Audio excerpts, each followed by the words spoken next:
નમસ્કાર વિદ્યાર્થી મિત્રો, બીજો એક દાખલો લઈએ છીએ। મયુર ટ્રેડર્સના ચોપડે નીચેના વ્યવહારોની આમનોંધ લખો। વિદ્યાર્થી મિત્રો, તમારે જ્યારે આમનોંધ લખો છો ત્યારે ઉપર ટાઇટલ આપવું જરૂરી છે। નામ નંબર વગરનું તમારું ઘર હોય તો ગમે ત્યાં એને બિલ મારે, પણ એની જગ્યાએ નેમ પ્લેટ લખેલી હોય તો ગમે તે વ્યક્તિ આવી જાય નહીં। એટલે દરેક દાખલાની ઉપર તમારે ટાઇટલ આપવું એ જરૂરી છે। મયુર ટ્રેડર્સના ચોપડે આમનોંધ, ખાના આપણે તારીખ, વિગત, ખાપા નંબર, ઉધાર રૂપિયા અને જમા રૂપિયા। ઓકે, હવે અહીંયા બધા કેટલાક ભેગા જે વ્યવહારો કહેવાય એવા વ્યવહારોને આપણે અહીંયા સમજવાનો પ્રયત્ન કરીએ છીએ। પહેલો વ્યવહાર છે ₹50,000 રોકડા, ₹25,000નો માલ સ્ટોક અને ₹20,000નું ફર્નિચર લાવી ધંધો શરૂ કર્યો। આવો વ્યવહાર કન્ફર્મ આવવાનો જ છે। 11મા ધોરણને લાગે વળગે ત્યાં સુધી આવો વ્યવહાર તમારે કાયમ પહેલો આવવાનો ધંધાની શરૂઆતનો વ્યવહાર તો આવવાનો જ છે। અને એમાં પણ 2-3 વસ્તુ ઉધાર, 2-3 વસ્તુ જમાન લઈએ છીએ આગળ। જેમ જેમ આગળ જઈએ એમ એક વસ્તુ ઉમેરતા જઈએ છીએ। અહીંયા 3 વસ્તુ લાયા, રોકડા પણ લાયા, માલ સ્ટોક પણ લાયા અને ફર્નિચર પણ લાયા। 3 એ 3 રોકડ એ પણ માલ મિલકત ખાતામાં આવે, માલ સ્ટોક એ પણ માલ મિલકત ખાતામાં આવે, ફર્નિચર એ પણ માલ મિલકત ખાતામાં આવે છે। ત્રણેય વસ્તુ ધંધામાં આવે છે। આવે તો ઉધાર, એટલે 2016 એપ્રિલ મહિનાની પહેલી તારીખે રોકડ આવે છે। રોકડા કેટલા લાયા? તો કે રોકડ ખાતે ઉધાર ₹50,000 રોકડા લાયા। ઓકે, પછી ફર્નિચર માલ સ્ટોક કેટલાનો લાયા? ₹25,000નો। માલ સ્ટોક કેટલાનો લાયા? ₹25,000નો। તો માલ સ્ટોક ખાતે ઉધાર ₹25,000। ઓકે, અને ફર્નિચર કેટલાનું? ₹20,000નું। ફર્નિચર એ પણ મિલકત છે, આવે તો ઉધાર, માલ કે મિલકત આવે તો ઉધાર। કેટલાનું લાયા? ₹20,000નું। આ ત્રણેય વસ્તુ કોણ લાયા? સાહેબ સ્પષ્ટતા કરી નથી કરી, એનો અર્થ કે કોણ લાવે છે? ધંધાનો માલિક લાવે તો તે મૂડી ખાતે ત્રણેયનો સરવાળો 75 ને 20 ₹95,000। બાબતજે રોકડ, માલ સ્ટોક અને ફર્નિચર લાવી ધંધાની શરૂઆત કરી। ઓકે, બીજો વ્યવહાર છે 3જી તારીખે મીરા ટ્રેડર્સમાંથી ₹15,000નો માલ ખરીદ્યો। ₹15,000નો માલ ખરીદ્યો। આપણે શરૂઆતમાં ગયા લેક્ચરમાં જ્યારે મેં તમને સમજાવ્યું હતું, માલ ખરીદ્યો કયો શબ્દ જોવાનો છે વિદ્યાર્થી મિત્રો? માલ ખરીદ્યો શબ્દ આવે તો ખરીદ ખાતે ઉધાર, માલ વેચ્યો શબ્દ આવે તો તે વેચાણ ખાતે જમા। માલ ખરીદ્યો તો ખરીદ ખાતે ઉધાર, માલ વેચ્યો તો વેચાણ ખાતે જમા। કોની પાસેથી માલ ખરીદ્યો છે? મીરા ટ્રેડર્સ પાસેથી। મીરા ટ્રેડર્સ લાભ આપનાર છે, બરાબર। માલ ખરીદ્યો એટલે માલ ધંધામાં આવે છે તો ખરીદ ખાતે ઉધાર। ક્યાંથી માલ ખરીદ્યો? કોની પાસેથી? મીરા પાસેથી। તો મીરા ટ્રેડર્સ ખાતે જમા। સિમ્પલ આમનોંધ થાય બેટા। 3જી તારીખે આમનોંધ થશે, મીરા ટ્રેડર્સ પાસેથી માલ ખરીદ્યો તો ખરીદ ખાતે ઉધાર, માલ ખરીદ્યો એટલે ખરીદ ખાતે ઉધાર 15,000। ક્યાંથી માલ ખરીદ્યો? મીરા ટ્રેડર્સ પાસેથી। તો તે મીરા ટ્રેડર્સ ખાતે 15,000। બાબતજે તેમની પાસેથી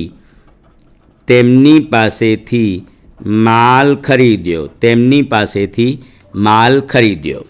બરાબર, અહીંયા માલ ખરીદ્યો છે। હવે અહીંયા એના પછીનો જે વ્યવહાર છે એમાં થોડીક બાબત મેં વધારાની લીધેલી છે કે ઋષિકેશ પાસેથી ₹8,000નો માલ ખરીદી અડધા નાણાં રોકડેથી ચૂકવ્યા। ઋષિકેશ પાસેથી ₹8,000નો માલ ખરીદી અડધા નાણાં રોકડેથી ચૂકવ્યા। સમજો, અહીંયા અહીંયા આમ તમે બે આમનોંધ લખી શકો. આ વ્યવહાર માટે તમે બે અલગ અલગ આમનોંધ લખી શકો. બરાબર. બે અલગ અલગ આમનોંધ કઈ લખાય? તો ઋષિકેશ પાસેથી માલ ખરીદ્યો તો પહેલી આમનોંધ લખી શકાય ખરીદ ખાતે ઉધાર. પહેલી આમનોંધ લખી શકાય ખરીદ ખાતે ઉધાર, તે ઋષિકેશ ખાતે જમા. કેટલા રૂપિયા? 8,000. પહેલી આમનોંધ શું લખાય? ખરીદ ખાતે ઉધાર, તે ઋષિકેશ ખાતે જમા 8,000. પહેલી આમનોંધ તમે લખી શકો. પછી અડધા નાણાં રોકડેથી ચૂકવ્યા. બરાબર. એટલે રોકડા કેટલા ચૂકવ્યા? 4,000. તો બીજી આમનોંધ થાય ઋષિકેશ ખાતે ઉધાર 4,000, તે રોકડ ખાતે જમા 4,000. બીજી આમનોંધ એ લખી શકાય. હવે બે અલગ અલગ આમનોંધ લખવાની જગ્યાએ આપણે ગયા પીરિયડમાં શીખી ગયા, પ્રવીણભાઈ મારો વ્યવહાર ગયા પીરિયડમાં આપણે શીખી ગયા છીએ. એ રીતે બે અલગ અલગ આમનોંધ લખવાની જગ્યાએ અહીંયા તમે માલ ખરીદ્યો કેટલાનો છે? તો કે 8,000નો માલ ખરીદ્યો છે.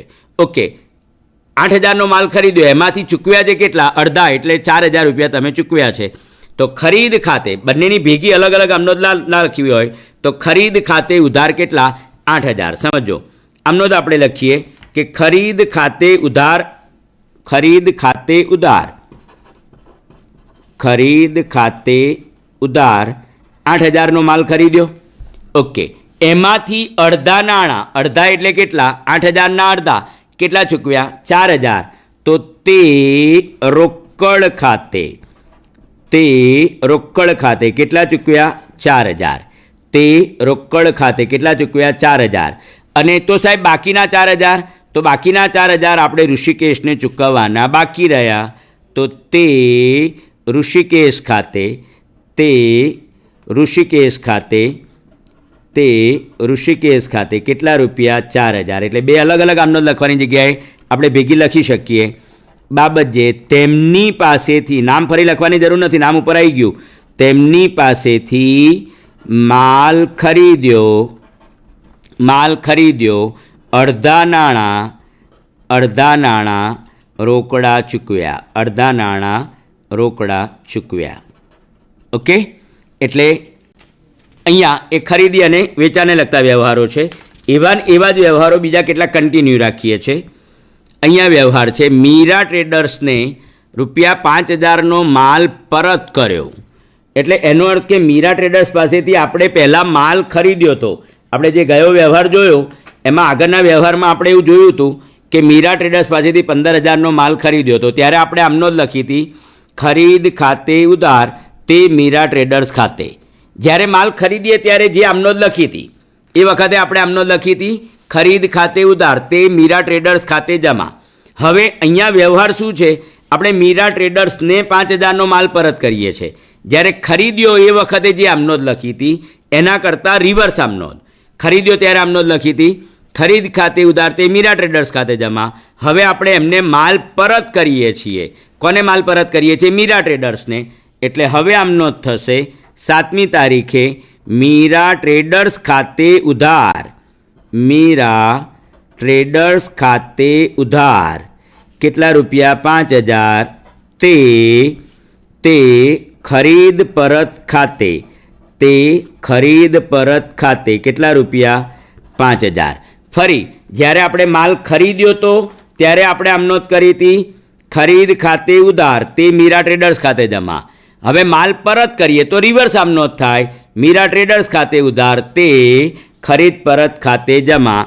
બાબત જે તેમને માલ પરત કર્યો તેના, તેમને માલ પરત કર્યો તેના. એટલે ખરીદીએ ત્યારે આમનોંધ થાય, એના કરતાં જ્યારે ખરીદેલો માલ પરત કરીએ ત્યારે એ વખતે રિવર્સ આમનોંધ થાય ખરીદ પરત ખાતે જમા થાય. ઓકે, એના પછીનો 12મી તારીખનો વ્યવહાર છે વડાપ્રધાન રાહત ફંડમાં ₹5,000નો માલ આપ્યો. વડાપ્રધાન રાહત ફંડમાં ₹5,000નો માલ આપ્યો. અહીંયા રાહત ફંડમાં માલ આપ્યો એનો અર્થ કે આપણે ધર્માદામાં માલ આપેલો છે. રાહત ફંડ એટલે વડાપ્રધાને કોઈ જગ્યાએ જરૂર હોય ત્યારે ટેલ નાખી હોય, કહ્યું હોય લોકોને કે ભાઈ અત્યારે આપણે જરૂર છે એ પ્રમાણે લોકો આપે, તો આપણે એમાં ₹5,000નો માલ આપ્યો છે. એટલે ટૂંકમાં ધર્માદામાં માલ આપણે આપ્યો છે. રાહત ફંડ એટલે ધર્માદામાં માલ આપ્યો છે. એટલે ધર્માદામાં માલ આપ્યો, માલ આવે તો ઉધાર, માલ જાય તો જમા. એટલે ધર્માદામાં આપેલ માલ ખાતે લખાય. વિદ્યાર્થી મિત્રો, અહીંયા એક મુદ્દો સમજવાનો છે. કે ધર્માદા ખાતે ઉધાર, ધર્માદા એ આપણો ખર્ચ છે, ધર્માદા ખાતે ઉધાર શું ગયું આપણી પાસેથી? માલ.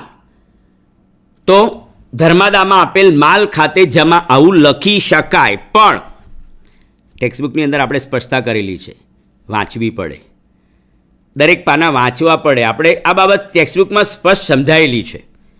તમે લખી શકો કે ધર્માદામાં આપેલ માલ ખાતે જમા, પણ અહીંયા પડતરનો સિદ્ધાંત જળવાય નહીં, અને એટલા માટે અહીંયા જ્યારે માલ આવે ત્યારે આપણે ખરીદ ખાતે ઉધાર કરીએ છીએ. તાળો મેળવવાનો છે, દ્વિનોંધીનામા પદ્ધતિ છે, બેલેન્સ મેળવવાનું છે. એટલે જ્યારે અન્ય કોઈ પણ રીતે આપણે માલ જાય ધંધામાંથી, સાહેબ અન્ય કોઈ પણ રીતે એટલે વેચાણથી તો માલ જવાનો જ છે, ખરીદેલો માલ પરત કરવાના છે, તો એ આ બંને માટે તો સ્પેશિયલ લખીએ જ છીએ. પણ એ સિવાય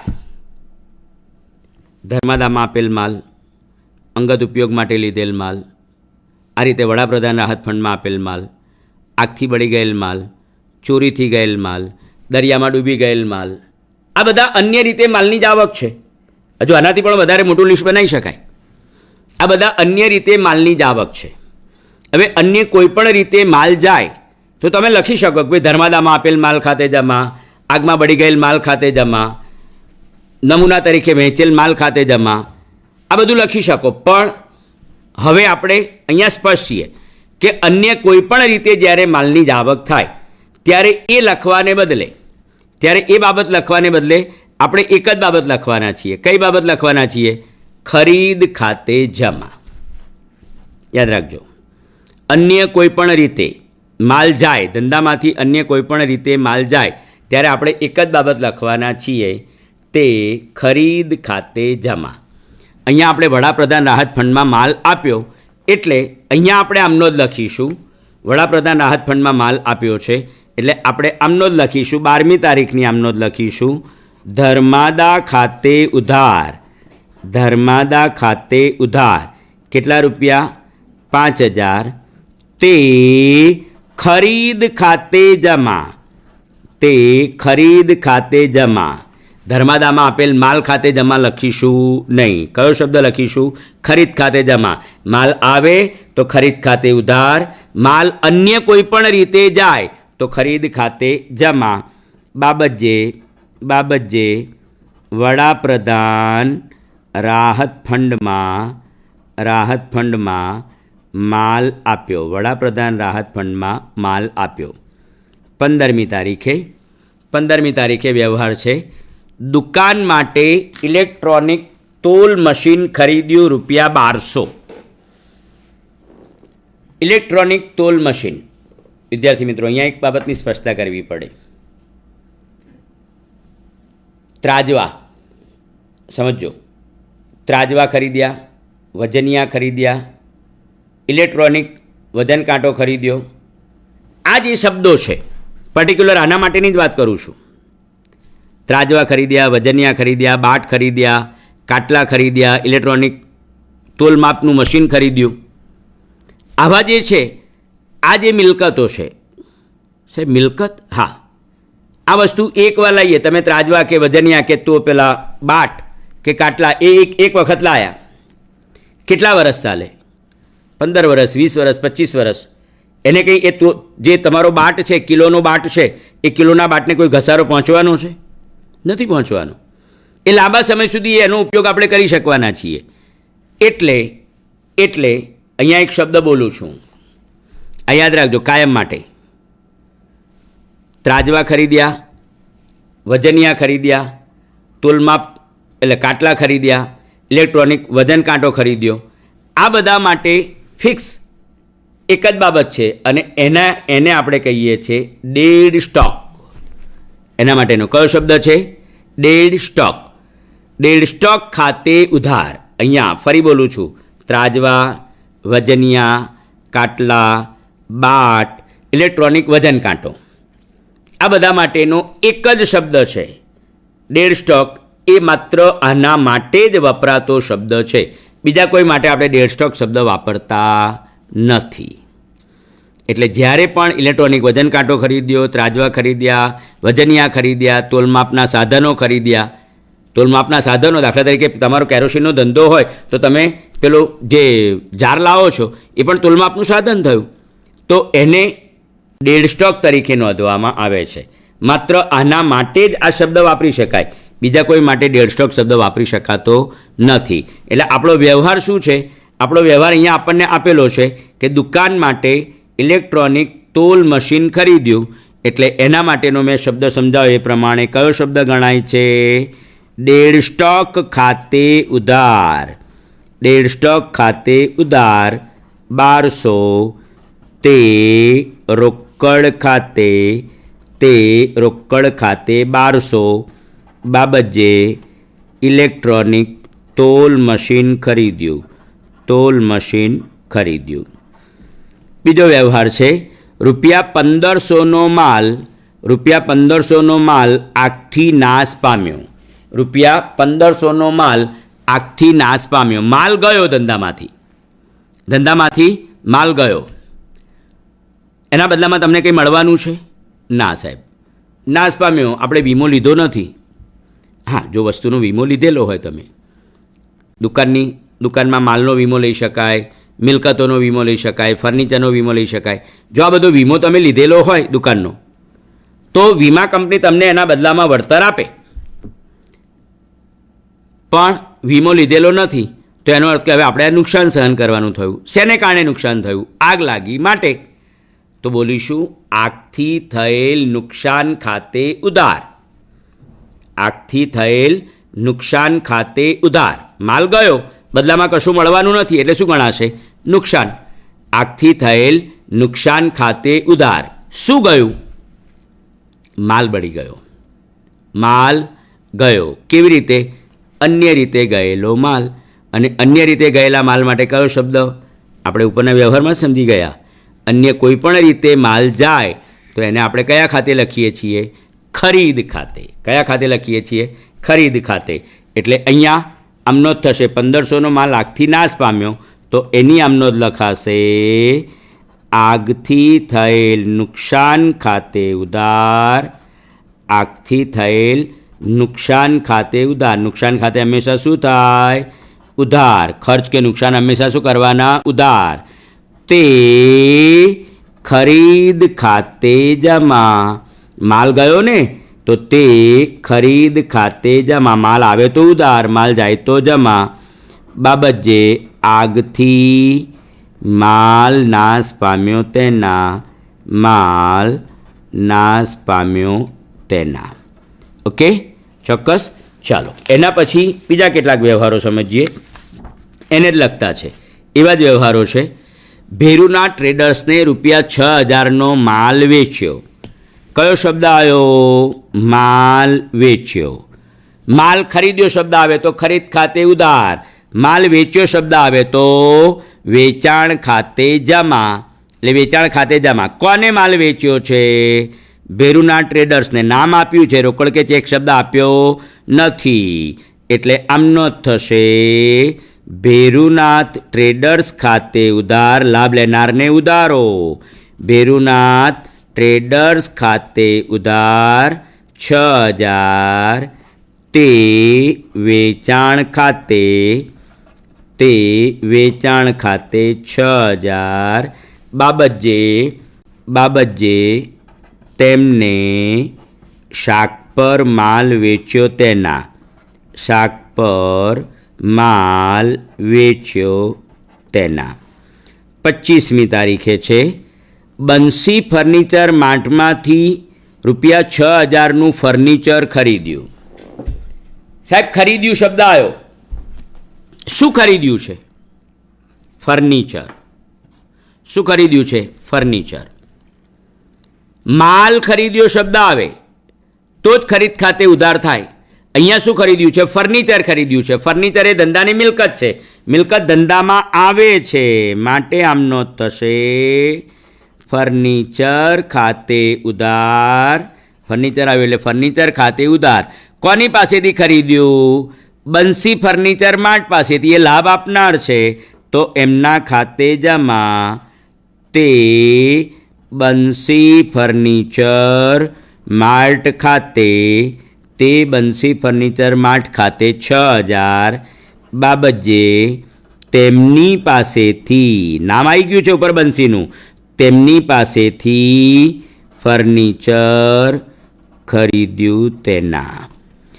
26મી તારીખનો વ્યવહાર છે. ભેરુના ટ્રેડર્સે અડધો માલ પરત કર્યો.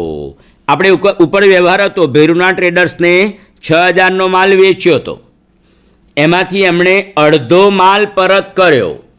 અડધો એટલે 6,000ના અડધા 3,000નો માલ પરત કર્યો. જ્યારે આપણે માલ વેચ્યો તો ત્યારે આપણે આમ નોંધ કરી હતી, ભેરુના ટ્રેડર્સ ખાતે ઉધાર તે વેચાણ ખાતે જમા.